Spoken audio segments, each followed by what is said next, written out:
Cardiac multi speciality hospital Kothapet Tenali. బంగారు ఆభరణాల తనఖా మరియు బంగారు ఆభరణాల కొనుగోలుపై గ్రాముకు అత్యధికంగా రుణ మరియు ఓవర్ డ్రాఫ్ట్ సౌకర్యం, సులభ వాయిదాల్లో తిరిగి కట్టే సౌకర్యం, ఫిక్స్డ్ డిపాజిట్లపై అత్యధికంగా 12% వరకు వడ్డీ, రికరింగ్ డిపాజిట్లపై అత్యధికంగా 11% వరకు వడ్డీ, రోజువారీ పొదుపు ఖాతాలపై అత్యధిక వడ్డీ.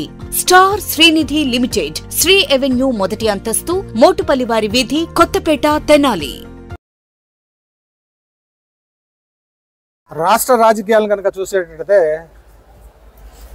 చిటికిన వేల మీద తిప్పగలిగేటువంటి కెపాసిటీ ఉన్నటువంటి రాజకీయ నాయకులు తెనాలిలో ఉన్నారని చెప్పొచ్చు. కారణం ఏంటంటే తెనాలిలో అట్లాంటి రాజకీయ నాయకులు ఉద్భవించినటువంటిది. దీని గురించి ఎవరు అడిగినా కానీ రాష్ట్రంలో తెనాలికి మించినటువంటి రాజకీయ నాయకులు ఇక్కడ ఎవరున్నారు అంటారు. అందులో ముఖ్యంగా ఇప్పుడు చెప్పుకోవాలనుకుంటే నాదెళ్ల భాస్కరరావు గారు మాజీ ముఖ్యమంత్రిగా చేశారు. ఆయన తెనాలి వాసే. ఆయన కుమారుడు ఈ రోజున మరి నాదెళ్ల మనోహర్ గారు. ఆయన గురించి చెప్పాలంటే తెనాలిలో 10 సంవత్సరాలు ఆయన విజయం సాధించిన తర్వాత ఇక్కడ పరిపాలనలో ఆయన పాలు పంచుకున్నారు. అందులో ప్యానల్ స్పీకర్గా, అలాగే డిప్యూటీ స్పీకర్గా, తర్వాత స్పీకర్గా, మరి ఇవన్నీ చేసిన తర్వాత ఈరోజు కనుక మనం ఆలోచిస్తే జనసేన పార్టీలో 2వ స్థానంలో ఉన్నారు. రాబోయే రోజుల్లో నూతన సంవత్సరానికి మరి ఇక్కడ తెనాలి పరిస్థితి పూర్వ వైభవం తీసుకురాగలుగుతున్నారా? దాని గురించి మరి మనోహర్ గారు ఇక్కడే ఉన్నారు. ఆయన మాటల్లో ఏం చెప్తారో ఆయన మాటలోనే ఉన్నారు. ముందుగా రఘురామయ్య గారు ప్రత్యేకంగా మీకు ధన్యవాదాలు. నాన్నగారి గురించి ప్రస్తావించడం, ఈ ప్రాంతానికి పదవులు ఉన్నా లేకపోయినా ఒక చిత్తశుద్ధితోటి అభివృద్ధి చెందాలి, మనకి ఇతర ప్రాంతాలతో పోల్చుకుంటే మనం ఎక్కడ కూడా తగ్గం అనే ఉద్దేశంతో ఒక మంచి ప్రణాళికతోటి తెనాలి ప్రాంతాన్ని మనస్ఫూర్తిగా ప్రతి ఒక్కరికి మేలు జరిగే విధంగా ఒక ప్రయత్నం మాత్రం ఖచ్చితంగా నేను గతంలో చేశాను. సో అనేక మంది రాజకీయ నాయకులు వాళ్ళ జీవితాల్లో గెలిచినప్పుడు, ఎన్నికల్లో విజయం సాధించినప్పుడు ఒక ప్రణాళిక అనేది పెట్టుకోవాల్సిన అవసరం డెఫినెట్గా ఉంటుంది. సో ఇన్ని సంవత్సరాల నుంచి 2014 వరకు మేము చేసిన కార్యక్రమాలు, అప్పటి నుంచి కొనసాగించాల్సిన కొన్ని అభివృద్ధి కార్యక్రమాలు పూర్తిగా స్తబ్దతకు వచ్చినాయి. సరే, నిధుల కొరత అని కొంతమంది అనొచ్చు, లేదా దానిపైన ప్రయారిటీ ఇవ్వలేకపోయాం అని కొంతమంది అనొచ్చు. కానీ ఈ ప్రాంతానికి విజయవాడతోటి గుంటూరుతో పోల్చుకుంటే మనకి వనరులు ఏమాత్రం కూడా తక్కువ లేవు. సో డెఫినెట్గా ఈ కొత్త సంవత్సరంలో 2024లో ప్రజలు ఒక మార్పు కోరుకుంటున్నారు. ప్రతి కుటుంబంలో కూడా ఎదురు చూస్తున్నారు ఎన్నికలు ఎప్పుడు అనేది. తప్పకుండా జనసేన పార్టీ, తెలుగుదేశం పార్టీ ఉమ్మడి ప్రభుత్వం రాబోతోంది. దానికి ఒక మంచి నాయకత్వం చంద్రబాబు నాయుడు గారు, పవన్ కళ్యాణ్ గారు అందించి ఈ రాష్ట్ర ప్రజలకు ఒక భరోసా కల్పించే విధంగా, రూల్ ఆఫ్ లా తీసుకొచ్చే విధంగా, అవినీతికి దూరంగా ఉండి సుపరిపాలన అందించే విధంగా మేమందరం కూడా అందులో భాగస్వాములై కృషి చేస్తాం. డెఫినెట్గా తెనాలికి అందాల్సిన నిధులు, ఈ ప్రాంతాన్ని ఇంకా అభివృద్ధి చేయాల్సిన అవసరం ఖచ్చితంగా ఉంది. అసలు ఈరోజు రహదారుల పరిస్థితి కానివ్వండి, గతంలో మేము తీసుకొచ్చిన ఈ రక్షిత మంచినీటి పథకం పట్టణం విస్తరించినా కూడా ప్రతి కాలనీకి ఇంకా అందించకపోవడం, సంక్షేమం అనే నేపంతో నిధులన్నీ కూడా ఖర్చు పెట్టేశాం అనే విషయం ఈ పాలకులు చెప్తున్నా కూడా క్షేత్రస్థాయిలో మాత్రం వాస్తవానికి చాలా విరుద్ధంగా ఉంది. అనేక మంది దివ్యాంగులు, వితంతువులు, పేదరికంలో ఉన్న వృద్ధులు, వాళ్ళందరూ కూడా ఇంకా ప్రభుత్వం నుంచి సహాయం కోసం ఎదురు చూస్తూ ఉన్నారు.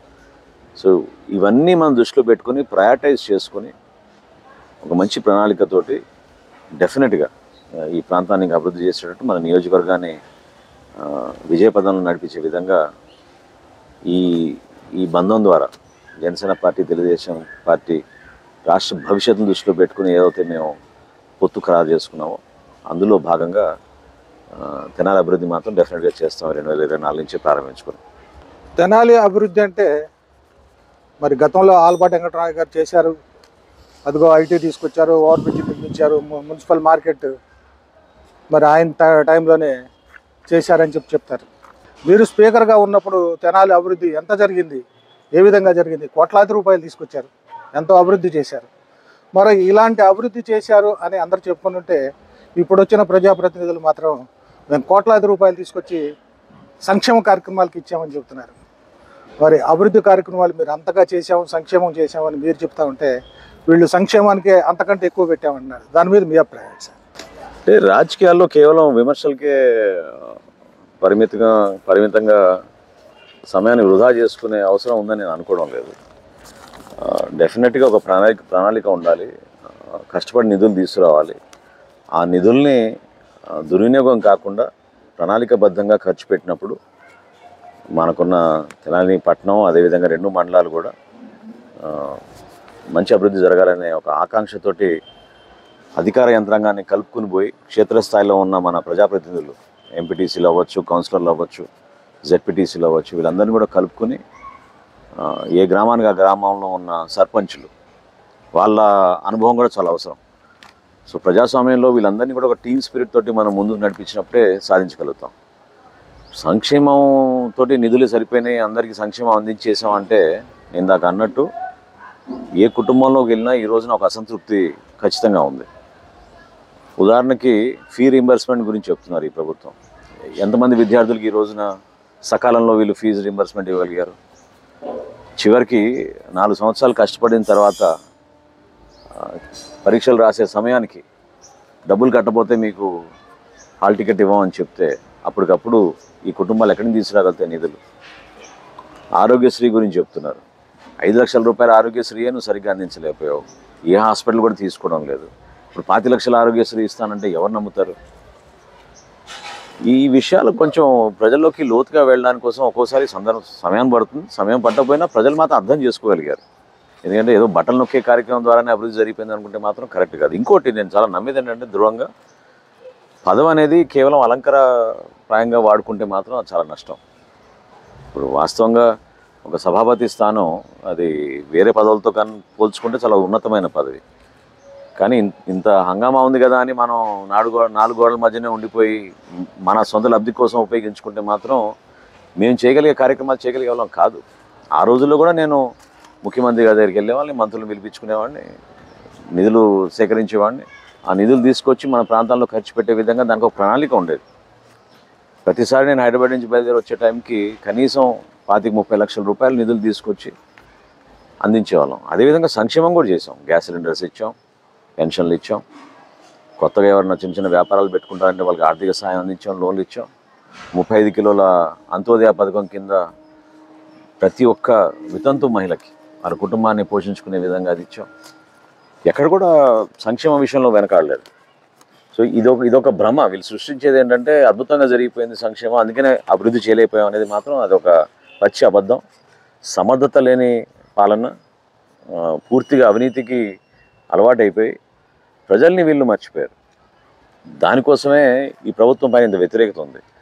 అంత నమ్మకంతో 151 సీట్లు జగన్మోహన్ రెడ్డి గారికి వైఎస్ఆర్సీపీ ప్రభుత్వానికి ఇస్తే దాన్ని పూర్తిగా వీళ్ళు వాళ్ళ స్వార్థం కోసం ఉపయోగించుకున్నారు. కానీ సమాజం కోసం, రాష్ట్రం కోసం, మన భవిష్యత్తు కోసం మాత్రం వీళ్ళు ఉపయోగించలేదు. అభివృద్ధి కార్యక్రమంలో భాగంగా మీరు ఇందాక చెప్పినట్టుగా మరి తెనాల్లో పెదరావూరు దగ్గర నుంచి నందివెల్లి వరకు రోడ్డు విస్తరణలో భాగంగా ఆ రోజు మరి చెప్పుకోదలుచుకుంటే మొత్తం రోడ్లన్నీ కూడా పగలగొట్టేసి పూర్తిగా డెమాలిష్ చేసేసి సైడ్ వాల్స్ నిర్మాణం కానివ్వండి, ఆ రోడ్లు నిర్మించడం కానీ అది ప్రతి ఒక్కరికి తెలిసిందే. ఆ రోడ్డు మీద నడిచేవాళ్ళు ప్రతి ఒక్కరు చెప్పుకుంటారు. ఎవరైతే ప్రతిపక్షంలో ఉన్నారో వాళ్ళు కూడా ఆ రోజున చాలా బ్రహ్మాండంగా ఉందని చెప్పుకునేటువంటి పరిస్థితి ఆ రోజు. అయితే ఇప్పటికి మీ తర్వాత మరి మరో 2 ఎమ్మెల్యేలు వచ్చారు. కానీ అప్పటి నుంచి ఆ రోడ్డు విస్తరణ నందివెల్లి దాకా సాగలేదు. మీరు వేసినట్టే ఉంది. కొద్ది దూరం తెలుగుదేశం ప్రభుత్వంలో కొంచెం నడిచింది, ఆ తర్వాత నుంచి ఆగిపోయింది. అప్పుడు ఉన్నటువంటి పరిస్థితిని చూసి 14 సంవత్సరాలైనా ఇంతవరకు ఆ రోడ్డు పూర్తిగా లేదు అని చెప్పినటువంటి వాళ్ళు కదలకుండా ఊరుకున్నారు. మరి మీరు వచ్చాకైనా మళ్ళీ దాన్ని పూర్తి చేస్తారా? డెఫినెట్గా చాలా బాధాకరమైన విషయం అండి అది. ఎందుకంటే పెదరావు నుంచి నందివెలుగు 4 లేన్ల రహదారి పూర్తి చేయాల్సిన బాధ్యత ప్రతి ఒక్కరికి ఉండింది. ప్రజలు ఎంత నష్టపోయారు, ఎంత ఇబ్బంది పడుతున్నారు. ఈ రోజున విజయవాడకి వెళ్ళి రావాలంటే ఒక రోజులో ప్రయాణం ఎంత ఇబ్బందిగా ఉందో అందరికీ తెలుసు. నిధులు సమీకరించుకోకపోవడం లేదా దానికి శాంక్షన్లు రాకపోవడం అనేది అది పచ్చి అబద్ధం. ఎందుకంటే ఆ రోజుల్లోనే క్యాబినెట్ నుంచి మనం తీర్మానం చేసి 76 కోట్ల రూపాయలతోటి ఆ ప్రాజెక్టు ప్రారంభించుకొని ఒక డ్యామ్ కట్టినట్టు కట్టాం. ఎక్కడ కూడా ఒక ఇంచు కూడా తేడా రాకుండా కాలువల దగ్గర కాంక్రీట్ వాళ్ళు ఇరిగేషన్ శాఖ నుంచి ఏర్పాటు చేసి R&B ద్వారా రోడ్ల నిర్మాణం మనం సమాయుక్తం చేసుకుని ప్రజలకి ఉపయోగపడే విధంగా మన పట్టణంలో ఎవరికి కూడా ట్రాఫిక్ సమస్య ఉండకూడదనే ఉద్దేశంతో అంత విస్తరించి ఒక అద్భుతమైన ప్రణాళికతోటి ఆ రోడ్డు తీసుకొచ్చాం. సో రేపటి రోజున మరొకసారి నాకు ఈ అవకాశం దక్కినప్పుడు మొట్టమొదటి నా ప్రయారిటీ నందివెలి వరకే కాదు, డెఫినెట్గా మనం మంగళగిరి వరకు తీసుకెళ్లాల్సిన అవసరం ఈ రోజున్న ట్రాఫిక్ పరిస్థితిలో ఉంది. సో ఆ రోడ్డు విస్తరించి నందివెలిగి నుంచి ఇంకా పెదరావూరు నుంచి నందివెలిగే కాదు, అక్కడి నుంచి మనం మంగళగిరి వరకు తీసుకెళ్లాల్సిన అవసరం, అదొక బాధ్యతగా ప్రజాప్రతినిధిగా నా ఆవేదనతో నేను చెప్తున్నాను. ఎందుకంటే ప్రతిరోజు నేను విజయవాడ నుంచి మంగళగిరి నుంచి మా కార్యాలయం నుంచి వస్తున్నప్పుడు ఎన్ని యాక్సిడెంట్లు జరుగుతున్నాయో నాకు తెలుసు. సో అటువంటి దుస్థితి ఈ రోజుకి తట్టడి మట్టే లేదు, ఒక గుంట పూడ్చలేదు. శ్రమదానం చేద్దామని జనసేన పార్టీ నుంచి మేము అందరం కూడా అక్టోబర్ మాసంలోనే నిర్ణయించుకున్నాం. అది కొంచెం పోస్ట్పోన్ అయింది కానీ ఏదో రోజు డెఫినెట్గా చేయాల్సిన అవసరం కూడా ఉంది. ఎందుకంటే ఎంత కనీసం ఆ బాధ్యత లేకుండా వీళ్ళు వ్యవహరిస్తున్నారంటే అది చాలా బాధాకరం. కాంట్రాక్టర్ల పైన తోసేయడం, లేకపోతే నిధులు లేదని అనడం, అది సహజంగా దాటి వేయడానికి చెప్పే సమాధానాలు. వీళ్ళు చిత్తశుద్ధి ఉంటే ముందు ప్రణాళిక సిద్ధం చేసుకొని నిధులు తీసుకొచ్చి, నా అభిప్రాయం నేనైతే ఫస్ట్ ప్రయారిటీ దానికే ఇస్తాను. ఆ రోడ్డు పూర్తి చేయాలి. కొన్ని గ్రామీణ ప్రాంతాల్లో ఉన్న రోడ్లు ఇప్పుడు వీళ్ళు వేసిన జగనన్న కాలనీకి అసలు ఎవరైనా వెళ్ళగలుగుతారా? రహదారి ఉందా అసలు? ఎట్లా ఒక పేదవాడు ఒక ఆటో ఎక్కి వెళ్ళగలుగుతాడు ఆ ప్రాంతానికి చెప్పండి? ఎట్లా చిన్న చిన్న వ్యాపారాలు చేసుకునే వాళ్ళు ఆ రోడ్ల పైన తోపుడు బండ్లు కానివ్వండి, ఆటోలు కానివ్వండి, చిన్న చిన్న మినీ వ్యాన్లు కానివ్వండి, లారీలు కానివ్వండి, ఎవరైనా సరే ఆ రోడ్డు మీద వెళ్ళాలంటే ఇమీడియట్గా వాళ్ళు ఎక్స్ట్రా అడుగుతున్నారు. ఆ విధంగా రోడ్లు తయారైనాయి. రోడ్ సేఫ్టీ అసలు లేదు, పట్టించుకునే నాదుడు లేదు. అసలు ప్రజా సమస్యలపైన స్పందించాల్సిన మనస్తత్వం లేనప్పుడు మీరు ఏం పరిపాలిస్తారు? సో ఆ ప్రభుత్వం ఖచ్చితంగా 2024 ఎన్నికల్లో మేము ఏర్పాటు చేసిన తర్వాత డెఫినెట్గా ఈ ప్రాంతానికి ఉపయోగపడే విధంగా ఒక్క రూపాయి కూడా దుర్వినియోగం కాకుండా మంచి ప్రణాళికతోటి ముందు రహదారులపైన దృష్టి సారించి ఈ రక్షిత మంచినీటి పథకాన్ని కూడా ఇంకా ముందు తీసుకెళ్ళి విస్తరించి, గ్రామీణ ప్రాంతాల్లో కూడా ఈరోజు నీటి సమస్య చాలా ఎక్కువగా ఉంది. పట్టణంలో మనం 2050 వరకు జనాభా ఎంత ఉన్నా కూడా మనం ఆ విధంగా మనం ప్రకాశం బ్యారేజ్ నుంచి నీళ్లు తరలించే విధంగా మనం పైప్ లైన్ వేసుకొస్తే ఈ రోజుకి కూడా మనం అందించలేకపోతున్నాం.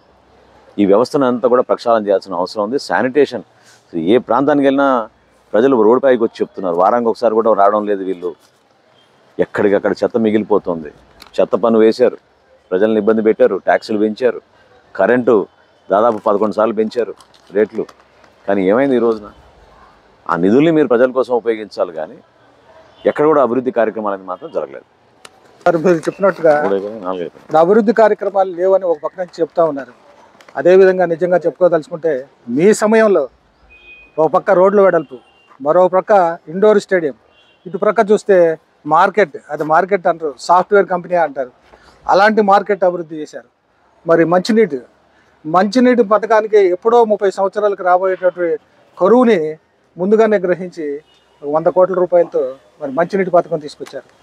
మరి ఇలాంటివి ఎన్నో ఒక రకంగా చెప్పుకోవాలి. మరి గవర్నమెంట్ హాస్పిటల్కి వెళ్తే తల్లి పిల్ల హాస్పిటల్, ఆ పిల్లలకి ఈ రోజున చెప్పుకోవాలంటే ప్రతి కాన్పు జరిగిన తర్వాత ఆ తల్లి పిల్ల ఇద్దరు మనోహర్ గురించి చెప్పుకోవాలి. కారణం ఏంటంటే ఆయన తీసుకొచ్చి పెట్టినటువంటి ఇన్స్ట్రుమెంట్స్. ఈరోజు హాస్పిటల్కి వెళ్ళాలంటే ఒక గర్భిణి హాస్పిటల్కి వెళ్ళి కాన్పు జరిగితే 1,00,000 రూపాయలు తీసుకుంటున్నారు. అలాంటిది ఈ రోజున ఉచితంగా అంత బ్రహ్మాండంగా జరుగుతుందంటే అది మనోహర్ వల్లే జరిగిందని చెప్తున్నారు. అలాంటి కార్యక్రమాలు నిర్వహించారు. ఆ తర్వాత మీరు స్పీకర్గా వెళ్ళిపోయి ఈ అభివృద్ధి కార్యక్రమాలన్నీ ఆగిపోయిన తర్వాత ఇంతవరకు ఒక్క కార్యక్రమం కూడా చేసి కనిపించట్లేదు. అలాంటి దాని మీద మీ అభిప్రాయం అంటే సింపుల్ అండి. పరిపాలన చేతగాక కేవలం ప్రతిపక్షం మీద విమర్శలు, వ్యక్తిగత విమర్శలు, సమయం అంతా ప్రెస్ కాన్ఫరెన్సులకి వృధా చేసుకోవడం, లేదా ప్రభుత్వ కార్యక్రమాలని పార్టీ కార్యక్రమాలుగా మార్చేసుకొని నిధుల్ని దుర్వినియోగం చేయడం, దీనికే పరిమితం అయ్యారు. లేకపోతే ఒక స్వయాన ముఖ్యమంత్రి బడికి వెళ్ళే పిల్లల కార్యక్రమాల్లో కూడా ప్రతిపక్షాలపైన ఆయన మాట్లాడే తీరు, పద్ధతి ఎంత అంటే అసభ్యంగా ఉందో ప్రతి ఒక్కరు చూస్తూనే ఉన్నారు. దయచేసి చేయాల్సిన కార్యక్రమాల్ని మీరు చిత్తశుద్ధితో చేస్తే ప్రజలు గుర్తిస్తారు. ఇప్పుడు మీరు ఎంతో చక్కగా మీరు గుర్తు చేశారు. తల్లి పిల్లల హాస్పిటల్ గురించి ఎందుకు ఆలోచించామంటే, గతంలో ఈ మొత్తం రెవెన్యూ డివిజన్కి ఎక్కడైనా కాంప్లికేషన్ అయితే ప్రెగ్నెన్సీ అప్పుడు పాపం ఆ రోడ్ల మీద వాళ్ళు గుంటూరు వరకు వెళ్ళాల్సి వచ్చేది. తెనాలి ఆసుపత్రిలో కూడా ఆ విధంగా మనకి ఫెసిలిటీస్ ఉండేవి కాదు. గుంటూరు వెళ్ళే వరకు బిడ్డ ప్రసవించే లోపు తల్లికి ఏమైపోతుందో అనే ఆందోళనతోటి కుటుంబం ఉన్నప్పుడు కాపాడుకోలేని పరిస్థితి ఎన్నో ఉండినాయి గతంలో.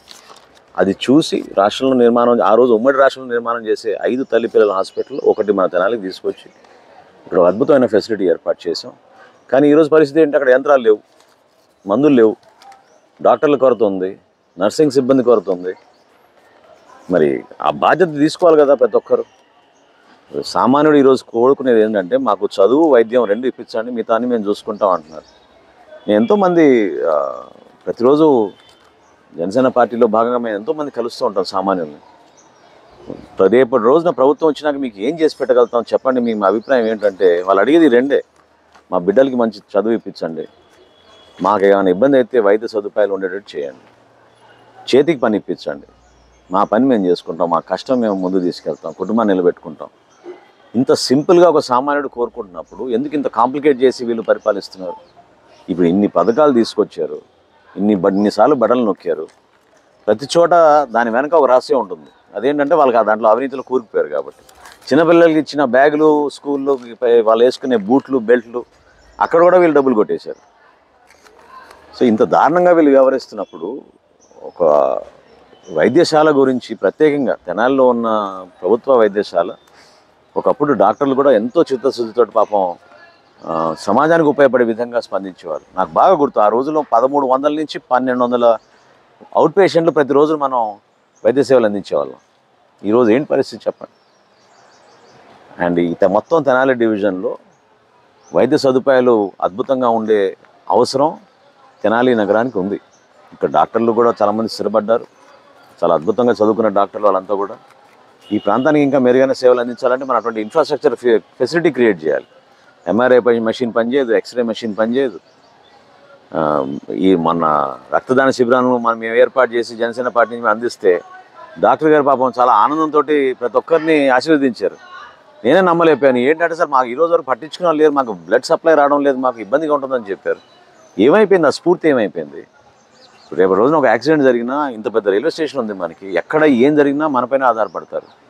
సో అటువంటి చోట మనం ఏ విధంగా ప్రిపేర్డ్గా ఉండాలి ఒక ఎమర్జెన్సీ కోసం? ఆ పరిస్థితి లేదు. కాబట్టి పరిపాలించే ఒక మంచి ఆలోచన, పరిపాలించే దక్షత కూడా మీలో ఎట్లా ఉండాలంటే, సామాన్యుడు చెప్పిన విషయాన్ని మనం ఆలోచించి స్పందించి అవసరమైతే ముఖ్యమంత్రి స్థాయి వరకు వెళ్ళి పోరాడి నిధులు తీసుకొచ్చి నిలబెట్టాలి ఆ వ్యవస్థని. వ్యవస్థ నిర్వీర్యం చేస్తే మన అందరం కూడా మనకి భవిష్యత్తు ఉండే విధంగా మనం చేసుకోవడం లేదు. తెనాలి నియోజకవర్గంలో గతంలో కనుక చూసేటట్టయితే ప్రతి గ్రామానికి లింక్ రోడ్లు ఏర్పాటు చేయడం కానీ, గ్రామాల్లో ఉన్నటువంటి ప్రతి రోడ్డుని మరి అప్పుడు నిర్మించడం కానీ, ఆ తర్వాత వంతెనలు దాదాపు ఈ నియోజకవర్గంలో 16-17 వంతెనలు నిర్మించారు. లింక్ రోడ్లకు సంబంధించి ప్రతి చోట ప్రజలకు ఉపయోగపడేలాగా మరి లింక్ రోడ్లు, అట్లాగే వంతెనలు. మరి ఇది ఎవరు మర్చిపోలేండి, ఏ గ్రామం వెళ్ళినా చెప్తారు. ఇప్పుడు రోడ్లు కనుక చూసేటట్టయితే ఎలాంటి పరిస్థితులు ఉన్నాయో గ్రామస్తులే చెప్తా ఉన్నారు. ఇలాంటిది ప్రతి ఒక్కళ్ళకి తెలిసిన విషయమే. అయితే ఈ సందర్భంగా ముఖ్యంగా మాట్లాడేదంటే, రాబోయే ఎన్నికల్లో మరి ప్రజలు గుర్తుపెట్టుకొని దీని మీద ఏం చేస్తే బాగుంటుంది, ఏ విధమైనటువంటి వాళ్ళ ఒపీనియన్ ఉండాలి అనే దాని మీద మరి మనోహర్ గారు ఏం చెబుతారో మరి ప్రజలు అడుగుతున్నారు. అంటే మీరు గుర్తు చేశారు రఘురామయ్య గారు, నేను ఇందాక సమాధానం చెప్పలేకపోయాను. ఉదాహరణకి తెనాలి మున్సిపాలిటీ ఆ రోజు 2014లో శాసనసభ్యుడిగా నేను దిగిపోయిన ఎన్నికలైన తేదీకి సుమారు నాకు గుర్తున్నంత వరకు 12 కోట్ల రూపాయలు నిధులు తెనాలి మున్సిపాలిటీలో ఉండేవి. అంటే ఇంకొన్ని కార్యక్రమాలు చేయాల్సినవి ఉన్నాయి, అవన్నీ చేస్తారనే నమ్మకంతో, ఉపయోగిస్తారనే ఆలోచనతో మనం ఆ విధంగా సేకరించి పెట్టాం. వంతెనల నిర్మాణం ఉదాహరణకి 17 వంతెనలు చేసాం మన నియోజకవర్గంలో, కొత్త వంతెనలు. ఎందుకంటే ఎప్పుడో బ్రిటిష్ కాలం నాటివి, తర్వాత ఆలపాటి వెంకటరామయ్య గారు వేశారు వంతెనలు, దాని తర్వాత ఎవరు పట్టించుకోలేదనే విషయం మీ అందరికీ తెలుసు. తెనాలి మార్కెట్ యార్డు అదేవిధంగా తెనాల్లో గాంధీ మార్కెట్ నిర్మాణం, ఒక కొత్త భవనం ఏర్పాటు చేసి అక్కడ అన్ని విధాలుగా సౌకర్యాలు ఏర్పాటు చేసి అవసరమైతే మన కార్మికుల కోసం, పేద ప్రజల కోసం ఒక ఉచితంగా కళ్యాణ మండపం కూడా ఏర్పాటు చేయాలి తెనాలి పురపాలక సంఘం నుంచి అని ఆ రోజు ఒక నిర్ణయం తీసుకుని తీర్మానం చేసి ప్రవేశపెట్టాం. ఈ ఆలోచనలన్నీ కూడా దాదాపు వమ్ము చేశారు. అంటే ప్రజలు నమ్ముకున్న కొన్ని అంశాలపైన పూర్తి చేయలేపారు. సో డెఫినెట్గా ఇది ఒక బాధ్యత. నేను అనేది ఏంటంటే కొత్త సంవత్సరం రేపటి నుంచి కొత్త సంవత్సరం ప్రారంభించుకోబోతున్నాం.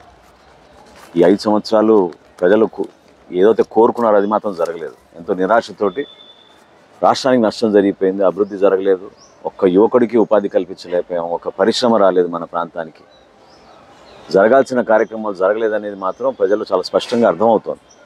మేమేం చేయాలి, మా బాధ్యత ఏంటి అంటే డెఫినెట్గా రాష్ట్ర వ్యాప్తంగా మేము చేయాల్సిన ఒక మేనిఫెస్టో, ఉమ్మడి manifesto, Janasena party, Telugu Desam party కలిసి కొన్ని అంశాలపైన మహిళల కోసం, అదేవిధంగా రైతుల కోసం, యువత కోసం ఒక ఉమ్మడి ప్రణాళిక అనేది మేము ఆల్రెడీ సిద్ధం చేసుకున్నాం. అది గతంలో చంద్రబాబు నాయుడు గారు ప్రకటించారు, అదేవిధంగా పవన్ కళ్యాణ్ గారు కూడా ప్రకటించారు. ఈ 2 అంశాలని మేము పొందుపరుచుకుని ప్రజల్లోకి సంక్రాంతి పండుగ తర్వాత ఒక బలమైన కార్యక్రమం తీసుకెళ్ళి రేపటి రోజున ప్రభుత్వం ఏర్పడిన తర్వాత మేము ఏం చేయబోతున్నాం అనే విషయం చెప్తాం. తెనాలి వరకు మాత్రం చాలా క్లారిటీగా నేను చెప్తున్నాను. ఒక చిత్తశుద్ధితోటి 100% మన ప్రాంతాన్ని అభివృద్ధి చేసే విధంగా, ఈ ప్రాంతానికి మేలు జరిగే విధంగా, ప్రతి కుటుంబంలో ఆనందం నింపే విధంగా ఒక కార్యక్రమం నేను ఎప్పుడూ బలంగా నమ్మేది ఏంటంటే ప్రతి ఒక్కరికి అందుబాటులో ఉండి వాళ్ళు ఎదుర్కొన్న సమస్యలపైన స్పందించే విధంగా ప్రభుత్వ అధికారులు, ప్రభుత్వ యంత్రాంగం నడిపించాలి. ఎందుకంటే ఇప్పుడు ఏదో స్పందన కార్యక్రమం అంటారు, ఎంతమంది స్పందన కార్యక్రమాల్లో వెళ్ళి వాళ్ళ రిప్రజెంటేషన్ ఇవ్వగలుగుతున్నారు? ఇస్తే ఎవరు స్పందిస్తున్నారు? స్పందించే మనస్తత్వం లేనప్పుడు మీకు స్పందన కార్యక్రమం ఎందుకు? గతంలో మేము చేసిన కార్యక్రమాలు ఏ విధంగా ఉండేవి? కొలిపర మండలంలో కానివ్వండి, తెనాలి మండలంలో కానివ్వండి, తెనాలి పట్టణంలో కానివ్వండి, 14 రోజుల్లో ఒక అర్జీ వస్తే 14 రోజుల్లో సమాధానం చెప్పాలి. అర్హత ఉన్న వ్యక్తి అయితే ఆ కుటుంబానికి మనం అర్హత కలిగించే విధంగా, ఆ పథకం అందించే విధంగా చర్యలు తీసుకోవాలి. అది ఎంత తీవ్రంగా వెంటబడే వాళ్ళం అంటే అవసరమైతే కలెక్టర్ గారు కూడా వచ్చి దాన్ని చెక్ చేసి శాంక్షన్ చేసేవాళ్ళు. ఆ విధంగా పరిపాలన చేయాలి. పదవులు నేను అన్నట్టు కేవలం అలంకరణప్రాయంగా మన సొంత లబ్ధి కోసం ఉపయోగించుకుంటే అది ప్రజలకు న్యాయం చేసినట్టు కాదు. డెఫినెట్గా అందరి దగ్గర సూచనలు తీసుకుందాం. ఎంతోమంది పెద్దలు, మంచి మంచి ఆలోచనలు ఉన్న వ్యక్తులు చాలామంది ఉన్నారు. మన తెనాలి పురపాలక సంఘం మనకున్న ఒక ప్రణాళిక, దీర్ఘకాలిక ప్రణాళిక. దాన్ని మరొకసారి మనం అవసరమైతే కొంతమంది టెక్నీషియన్స్ని, కన్సల్టెంట్స్ని పిలిపించుకుని కొన్ని కార్యక్రమాలు చేయాలి. ఫుడ్ బ్రిడ్జ్ ఒకటి నేను గతంలోనే ప్రతిపాదించాను, గాంధీ మార్కెట్ దగ్గర నుంచి చెంచిపేట వరకు. అది చాలా అవసరం. ఎందుకంటే రోడ్ క్రాసింగ్ అయ్యేటప్పుడు చాలామందికి ప్రమాదాలు జరుగుతున్నాయి. ఆ ఫుడ్ బ్రిడ్జ్ నిర్మాణం కూడా ఒక ప్రయారిటీగా తీసుకుని పూర్తి చేస్తాను. చిన్న చిన్న వ్యాపారాలు చేసుకునే వ్యక్తులను ఎప్పుడు కూడా మనం ఎంకరేజ్ చేయాలి, వాళ్ళని ఇబ్బంది పెట్టే విధంగా ఉండకూడదు. ఈ చెత్త పని అనేది మాత్రం ఖచ్చితంగా చెత్త ఆలోచన. సో చెత్త పని అనేది డెఫినెట్గా తొలగించాలి. అనేక చేతి వృత్తులు పైన ఆధారపడిన వ్యక్తులు, సంఘాలు, కులాలు కూడా రోజు రోజుకి తగ్గిపోతూ ఉన్నాయి. వాళ్ళని ప్రోత్సహించే విధంగా వాళ్ళకు కూడా మనం చిన్న మొత్తంలో నిధులు ఇచ్చే విధంగా, రుణాలు ఇచ్చే విధంగా జనసేన పార్టీ నుంచి మేము ఒక మంచి ఆలోచన తీసుకొచ్చాం. అదేంటంటే షణ్ముఖ వ్యూహం అనే కార్యక్రమంలో భాగంగా యువతకు, ప్రతి యువత ముందుకు వచ్చి 10 మందికి ఉపాధి కలిగించగలిగితే వాళ్ళకి 10 లక్షల రూపాయలు ఆర్థిక సాయం ప్రభుత్వం నుంచి చేయాలనుకుంటున్నాం. ఇది ప్రతి నియోజకవర్గంలో 2500 మందికి ఈ విధంగా చేయాలని ఒక 5 సంవత్సరాలకి ప్రణాళిక సిద్ధం చేసుకున్నాం. అంటే ప్రతి సంవత్సరం 500 మందికి 10 లక్షల రూపాయల చొప్పున రాష్ట్రంలో ఉన్న ప్రతి నియోజకవర్గంలో కూడా ఈ షణ్ముఖ వ్యూహంలో భాగంగా మేము అది అమలు పరుస్తాం. తద్వారా ఏమవుతుందంటే మీకు ఉపాధి కల్పిస్తాం, ఆ ఏరియాలో కూడా ఒక గ్రోత్ సెంటర్ లాగా ఏర్పడుతుంది. ఇప్పుడు ఉదాహరణకి గుంటూరు నుంచి హనుమాన్పాలెం వెళ్ళే రహదారి తుమ్లూరు మీదుగా అసలు అధ్వానమైన పరిస్థితిలో ఉండేది. ఆ రోజుల్లో పసుపు రైతులు కానివ్వండి, ధాన్యం కొనుగోలు కోసం ఎవరైనా వ్యాపారస్తులు వచ్చినా కూడా వాళ్ళంత దూరం ప్రయాణం కూడా చేసేవాళ్ళు కాదు. నందివెల్లి దగ్గర వచ్చి ఆగిపోయి ఎవరైనా ట్రాక్టర్లో తీసుకొస్తే ఇక్కడ కొనుక్కుని తీసుకెళ్లేవాళ్ళు. ఇప్పుడు ఆ రహదారి వేయడం వలన అంత దూరం వరకు వాళ్ళు లోతైన ప్రాంతం కొన్ని గ్రామాలకు వెళ్ళి హనుమాన్పాలెం వరకు వాళ్ళు ప్రయాణం చేసి అక్కడ కూడా మనం గిడ్డంగులు ఏర్పాటు చేసి ధాన్యం కొనుగోలు, మొక్కజొన్న కొనుగోలు, జొన్న కొనుగోలు, పసుపు కొనుగోలు, వీటన్నిటిని ప్రోత్సహించే విధంగా మనం ఒక మంచి కార్యక్రమం చేయాలి. సో అసలు బేసికల్గా ఇటువంటి ఆలోచనలు లేనప్పుడు, మీకు ప్రణాళిక లేనప్పుడు ప్రాంతానికి నష్టం జరుగుతుంది. ఖచ్చితంగా ఆంధ్రప్రదేశ్ నష్టపోయింది ఆ విధంగా. మరి దాంతోపాటు ఆ రోజున మరి గిడ్డంగులు కూడా మీరు మార్కెట్ యార్డ్లో ఏర్పాటు చేసి అక్కడ రైతులతో సమీక్షా సమావేశాలు ఏర్పాటు చేసిన సంగతి కూడా ప్రజలందరికీ తెలిసిందే. అయితే రేపు నూతన సంవత్సరం సందర్భంగా తెనాలి నియోజకవర్గంలో ఉన్నటువంటి ప్రజలకి మరి మీరు ఇచ్చేటువంటి శుభాకాంక్షలు ఏంటో ఒక్కసారి మా ఛానల్ ద్వారా తెలియజేస్తారని కోరుతున్నాను. రఘురామయ్య గారు, మీకు తెనాలి న్యూస్ ఛానల్ ప్రేక్షకులకి మనస్ఫూర్తిగా హ్యాపీ న్యూ ఇయర్ అండి.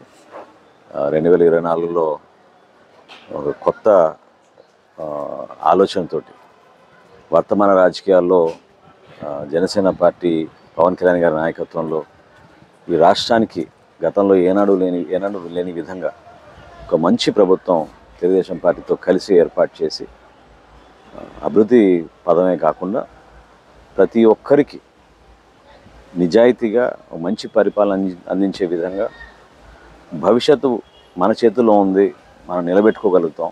ఇతర రాష్ట్రాలతో పోటీపడి ఆంధ్రప్రదేశ్ని మరొక్కసారి ఉన్నత స్థాయికి తీసుకెళ్తాం అనే నమ్మకం ప్రజల్లో వచ్చే విధంగా, విశ్వాసం వచ్చే విధంగా మా వంతు మేము కృషి చేసి ఈ కొత్త సంవత్సరంలో ఇదొక ప్రామిస్గా 2024 నుంచి ప్రతి అడుగు మేము వేసేది మన రాష్ట్ర ప్రజల కోసం, మన భవిష్యత్తు కోసం, మన ప్రాంతం అభివృద్ధి కోసం. పరిపాలన కూడా గతంలో జరిగిన దానికన్నా ఇంకా అద్భుతంగా చేసి ఈ రాష్ట్రానికి ఇంకా మేలు చేసే విధంగా ఇరు పార్టీల నుంచి నాయకులందరూ కూడా కలిసి పనిచేస్తారని నమ్మకంతో ముందుకెళ్తాం.